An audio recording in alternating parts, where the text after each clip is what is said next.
Atos dos Apóstolos, capítulo 49. Última carta de Paulo. Do tribunal de César, Paulo voltou à sua cela, compreendendo que havia ganho para si apenas uma breve trégua. Sabia que seus inimigos não descansariam até que conseguissem sua morte. Mas sabia também que, durante algum tempo, a verdade triunfara. Ter proclamado um Salvador crucificado e ressuscitado perante a vasta multidão que o ouvira era a si mesmo uma vitória. Iniciara-se naquele dia uma obra que cresceria e se fortaleceria, e que Nero e todos os outros inimigos de Cristo em vão procurariam impedir ou destruir. Sentado dia após dia em sua sombria cela, sabendo que por uma palavra ou um simples aceno de Nero sua vida seria sacrificada, Paulo pensou em Timóteo e determinou chamá-lo. Timóteo havia sido incumbido de cuidar da igreja de Éfeso e ficara para trás quando Paulo efetuou sua última viagem a Roma. Paulo e Timóteo estavam unidos por uma afeição profunda e invulgar. Desde sua conversão, Timóteo havia tomado parte nos trabalhos e sofrimentos de Paulo, e a amizade entre os dois crescera cada vez mais robusta, profunda e sagrada, a ponto de se tornar Timóteo para o idoso e esgotado apóstolo tudo que um filho possa ser para um amado e honrado pai. Não é de estranhar que, em sua solidão, Paulo almejasse vê-lo. Sob as mais favoráveis circunstâncias, vários meses passariam antes que Timóteo, vindo da Ásia Menor, pudesse alcançar Roma. Paulo sabia que sua vida era incerta e temia que Timóteo chegasse tarde demais para vê-lo.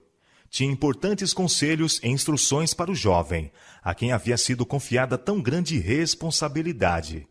E enquanto estava para que viesse sem demora, ditou seu derradeiro testemunho, pois talvez sua vida não fosse poupada para proferi-lo de viva voz. O coração cheio de terna solicitude por seu filho no Evangelho e pela igreja a seu cargo, procurou Paulo impressionar Timóteo com a importância da fidelidade à sua sagrada missão. Paulo começou a carta com a saudação. A Timóteo, meu amado filho, graça, misericórdia e paz da parte de Deus Pai e da de Cristo Jesus, Senhor nosso. Dou graças a Deus, a quem desde os meus antepassados sirvo com uma consciência pura, de que, sem cessar, faço memória de ti nas minhas orações, noite e dia. O apóstolo, então, instou com Timóteo quanto à necessidade de firmeza na fé. Por cujo motivo te lembro, escreveu, que despertes o dom de Deus que existe em ti pela imposição das minhas mãos, porque Deus não nos deu o espírito de temor, mas de fortaleza, e de amor, e de moderação. Portanto, não te envergonhes do testemunho de nosso Senhor, nem de mim que sou prisioneiro seu. Antes participa das aflições do Evangelho, segundo o poder de Deus. Paulo rogava a Timóteo que se lembrasse de que fora chamado com uma santa vocação para proclamar o poder daquele que tinha trazido à luz a vida e a incorrupção pelo Evangelho, para o que, declarou, fui constituído pregador e apóstolo e doutor dos gentios, por cuja causa padeço também isto, mas não me envergonho, porque eu sei em quem tenho crido, e estou certo de que é poderoso para guardar o meu depósito até aquele dia. 2 Timóteo, capítulo 1, versos 2 a 12. Através de sua longa vida de serviço, Paulo nunca vacilou em sua fidelidade ao Salvador. Onde quer que estivesse, fosse diante dos sisudos fariseus ou das autoridades romanas, fosse diante da furiosa plebe de Listra ou dos condenados pecadores do calabouço da Macedônia, fosse arrazoando com os marinheiros tomados de pânico, do navio prestes a naufragar, ou estando sozinho diante de Nero para pleitear por sua vida, ele nunca se envergonhou da causa que defendia. O grande propósito de sua vida cristã fora servir aquele cujo nome outrora o enchera de desprezo. E desse propósito, nenhuma oposição ou perseguição fora capaz de afastá-lo. Sua fé, fortalecida pelo esforço e purificada pelo sacrifício, o sustinha e fortalecia. Tu, pois, meu filho, continua Paulo, fortifica-te na graça que há em Cristo Jesus, e o que de mim, entre muitas testemunhas, ouviste, confia-o a homens fiéis, que sejam idôneos para também ensinarem a outros. Sofre, pois, comigo as aflições como bom soldado de Jesus Cristo. 2 Timóteo, capítulo 2, verso 1. O verdadeiro ministro de Deus não se esquiva a trabalhos ou responsabilidades. Da fonte que nunca decepciona os que sinceramente buscam o poder divino, tira a ele força que o capacita a enfrentar e vencer a tentação e a executar as tarefas que Deus sobre ele coloca. A natureza da graça que recebe amplia sua capacidade para conhecer a Deus e a seu Filho. Seu coração se expande num desejo anelante de fazer para o Mestre trabalho aceitável. E enquanto avança na experiência cristã, torna-se forte na graça que há em Cristo Jesus. Essa graça dá-lhe o poder de ser fiel testemunha das coisas que ouviu. Ele não despreza nem negligencia o conhecimento que recebeu de Deus, mas transmite esse conhecimento a homens fiéis, os quais, por sua vez, ensinam a outros. Na sua última carta a Timóteo, Paulo expôs perante o obreiro mais jovem um alto ideal, apontando os deveres que sobre ele pesavam como ministro de Cristo. Procura, escreve o apóstolo, apresentar-te a Deus aprovado, como obreiro que não tem de que se envergonhar, que maneja bem a palavra da verdade. Foge também dos desejos da mocidade e segue a justiça, a fé, a caridade e a paz com os que, com um coração puro, invocam o Senhor. E rejeita as questões loucas e sem instrução, sabendo que produzem contendas. E ao servo do Senhor não convém contender, mas sim ser manso para com todos, apto para ensinar, sofredor, instruindo com mansidão os que resistem, a ver se porventura Deus lhe dará arrependimento para conhecerem a verdade. 2 Timóteo, capítulo 2, versos 15 e dos versos 22 a 26. O apóstolo advertia Timóteo contra os falsos mestres que se introduziriam na igreja. Sabe, porém, isto, escreveu, que nos últimos dias sobrevirão tempos trabalhosos, porque haverá homens amantes de si mesmos, avarentos, presunçosos, soberbos, blasfemos, desobedientes a pais e mães, ingratos, profanos, tendo aparência de piedade, mas negando a eficácia dela. Destes, afasta-te. 2 Timóteo, capítulo 3, versos 1 a 5. Mas, continuou, os homens maus e enganadores irão de mal para pior, enganando e sendo enganados. Tu, porém, permanece naquilo que aprendeste e de que foste inteirado, sabendo de quem o tens aprendido, e que desde a tua meninice sabe as sagradas letras, que podem fazer-te sábio para a salvação. Toda a Escritura divinamente inspirada é proveitosa para ensinar, para redarguir, para corrigir, para instruir em justiça, para que o homem de Deus seja perfeito e perfeitamente instruído para toda boa obra. 2 Timóteo, capítulo 3, versos 13 a 17. Deus proveu meios abundantes para o êxito na luta contra o mal que há no mundo. A Bíblia é a armadura com que nos podemos equipar para a luta. Nossos lombos devem estar cingidos com a verdade. Nossa couraça deve ser de justiça. Na mão devemos ter o escudo da fé, e na cabeça o capacete da salvação. E com a espada do Espírito, que é a palavra de Deus, devemos abrir caminho por entre as obstruções e embaraços do pecado. Paulo sabia estar perante a igreja um tempo de grande perigo. Sabia que uma obra fiel e zelosa devia ser feita pelos que tinham a responsabilidade das igrejas. Assim escreveu a Timóteo: Conjuro-te, pois, diante de Deus e do Senhor Jesus Cristo, que há de julgar os vivos e os mortos na sua vinda e no seu reino, que pregues a palavra, instes a tempo e fora de tempo, redargue-as, repreendas, exortes com toda longanimidade e doutrina. 2 Timóteo, capítulo 4, versos 1 e 2.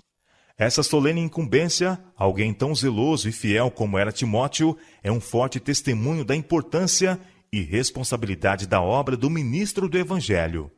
Chamando Timóteo ao tribunal de Deus, Paulo lhe ordenou pregar a palavra, não fórmulas e pensamentos humanos, a testemunhar prontamente de Deus onde quer que se lhe apresentasse oportunidade, diante de grandes congregações ou de limitados círculos, junto aos caminhos e nos lares, a amigos e a inimigos, fosse em segurança ou exposto a dificuldades e perigos, injúria e danos. Temendo que a disposição branda e condescendente de Timóteo pudesse levá-lo a esquivar-se de uma parte essencial de sua obra, Paulo exortou a ser fiel em reprovar o pecado e a repreender mesmo com firmeza os que fossem culpados de males graves. Contudo, devia fazê-lo com toda a longanimidade e doutrina.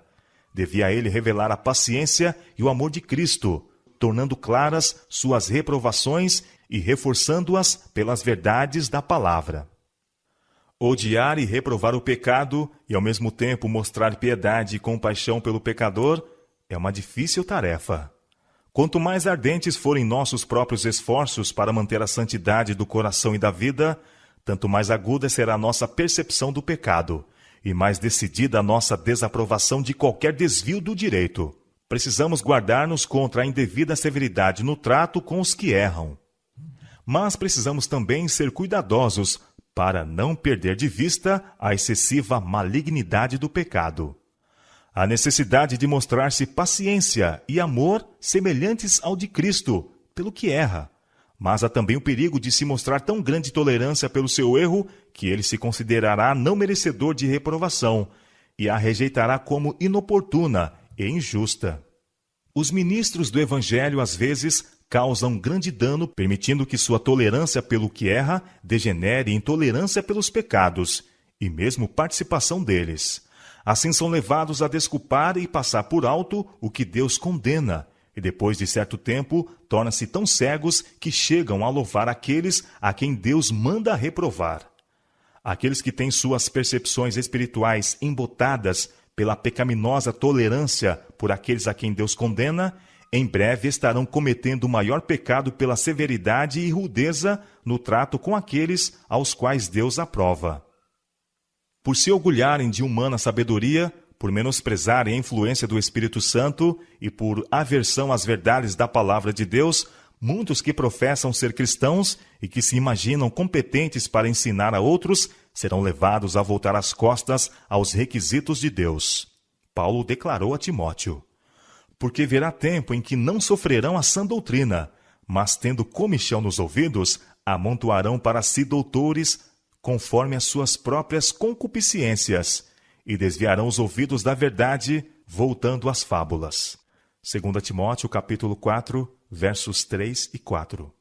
O apóstolo não faz aqui referência à aberta irreligiosidade, mas a professos cristãos que fazem da inclinação guia, tornando-se assim escravos do eu. Tais pessoas estão dispostas a atentar apenas às doutrinas que lhes não repreendam os pecados ou condenem a vida de amor ao prazer. Sentem-se ofendidas pelas claras palavras dos fiéis servos de Cristo e escolhem mestres que os louvem e adulem. E entre os professos ministros, há os que pregam as opiniões dos homens em lugar da palavra de Deus. Infiéis ao dever, desviam os que a eles vão em busca de orientação espiritual. Nos preceitos de sua santa lei, deu Deus uma regra perfeita de vida. Ele declarou que até o fim do tempo, essa lei, imutável num jota ou num til, deve manter seus reclamos sobre os seres humanos. Cristo veio para engrandecer a lei e a tornar gloriosa. Mostrou que ela está baseada no amplo fundamento do amor a Deus e amor aos homens, e que a obediência a seus preceitos compreende todo o dever do homem. Em sua própria vida, deu ele exemplo de obediência à lei de Deus. No Sermão da Montanha, ele mostrou como os seus requisitos vão além dos atos exteriores e penetram os pensamentos e as intenções do coração. A lei, obedecida, leva os homens a renunciar à impiedade e às concupiscências mundanas e a viver neste presente século sóbria e justa e piamente. Tito, capítulo 2, verso 12. Mas o inimigo de toda a justiça tornou cativo o mundo e tem levado homens e mulheres à desobediência da lei.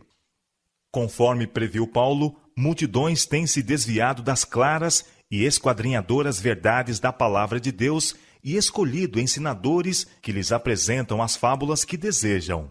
Muitos, tanto entre ministros como entre o povo, estão tripudiando sobre os mandamentos de Deus. Assim é insultado o Criador do mundo, e Satanás ri triunfante aos sucessos de seus enganos.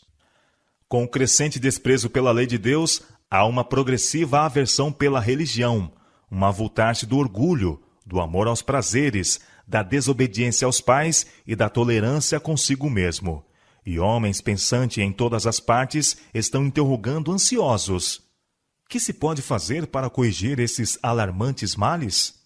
A resposta se encontra na exortação de Paulo a Timóteo: que pregues a palavra. Na Bíblia encontram-se os únicos princípios seguros de ação. Ela é um transcrito da vontade de Deus, uma expressão da divina sabedoria. Abre à compreensão do homem os grandes problemas da vida, e a todos os que abraçam seus preceitos, ela se provará um guia infalível, livrando-os de arruinarem a vida em desorientados esforços. Deus fez conhecida a sua vontade, e é insensatez da parte do homem questionar sobre o que saiu de seus lábios. Depois que falou a infinita sabedoria, não pode haver questões ambíguas para o homem solucionar, nem pode haver possibilidades vagas a serem por ele ajustadas. Tudo o que dele se requer é sincera conformidade com a expressa vontade de Deus.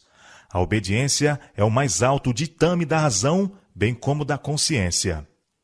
Paulo continua sua exortação: mas tu, sê sóbrio em tudo, sofre as aflições, faze a obra de um evangelista, cumpre o teu ministério. 2 Timóteo, capítulo 4, verso 5. Paulo estava para terminar sua carreira e desejava que Timóteo tomasse o seu lugar, guardando a igreja das fábulas e heresias pelas quais o inimigo, de várias maneiras, queria afastá-la da simplicidade do evangelho. Ele o admoestava a fugir de todo interesse e embaraço temporal que pudesse impedi-lo de dar-se inteiramente ao trabalho de Deus, a suportar de bom grado a oposição, a perseguição e a injúria a que estaria exposto por sua fidelidade, e a dar prova cabal de seu ministério pelo emprego de todos os meios a seu alcance para fazer o bem a todos por quem Cristo morreu. A vida de Paulo foi uma exemplificação das verdades que ensinava, e nisso repousava seu poder. Seu coração estava cheio de um profundo e permanente senso de sua responsabilidade. Ele trabalhava em íntima comunhão com aquele que é a fonte de justiça, misericórdia e verdade. Apegava-se à cruz de Cristo como sua garantia única de sucesso. O amor do Salvador era o permanente motivo que lhe dava a vitória em seus conflitos com o eu e em suas lutas contra o mal, ao avançar no serviço de Cristo contra o desamor do mundo e a oposição de seus inimigos. O que a igreja necessita nestes dias de perigo é de um exército de obreiros que, como Paulo, se tenham educado para a utilidade, que tenham uma profunda experiência nas coisas de Deus e que sejam cheios de fervor e zelo. Necessita-se de homens santificados e abnegados, homens que não se esquivem a provas e responsabilidades, homens que sejam corajosos e verdadeiros, homens em cujo coração Cristo está formado à esperança da glória, e que com lábios tocados com santo fogo preguem a palavra. Por falta de tais obreiros, a causa de Deus definha, e erros fatais, como mortal veneno, pervertem a moral e destroem as esperanças de grande parte da raça humana. Quando os fiéis exaustos porta-bandeiras imolam a vida pelo amor à verdade, quem irá à frente para lhes ocupar o lugar? Aceitarão nossos jovens o sagrado encargo das mãos de seus pais? Estão eles se preparando para preencher as lacunas que se apresentam pela morte dos fiéis? Será a exortação do apóstolo aceita, ouvido o chamado ao dever, em meio aos incitamentos ao egoísmo e ambições que seduzem a juventude? Paulo concluiu sua carta com mensagens particulares a várias pessoas, e de novo repetiu o urgente pedido para que Timóteo viesse a seu encontro sem demora, se possível, antes do inverno. Falou de sua solidão, motivada pela deserção de alguns de seus amigos e a ausência necessária de outros. E para que Timóteo não hesitasse, pelo receio de que a igreja de Éfeso pudesse necessitar de seus trabalhos, Paulo afirmou que já havia despachado Tíquico a fim de preencher-lhe a vaga. Depois de falar das cenas de seu julgamento perante Nero, da deserção de seus irmãos e da mantenedora graça de um Deus que guarda o conserto, Paulo terminou a carta recomendando seu amado Timóteo à guarda do Supremo Pastor, o qual, mesmo que os subpastores pudessem ser abatidos, cuidaria ainda de seu rebanho.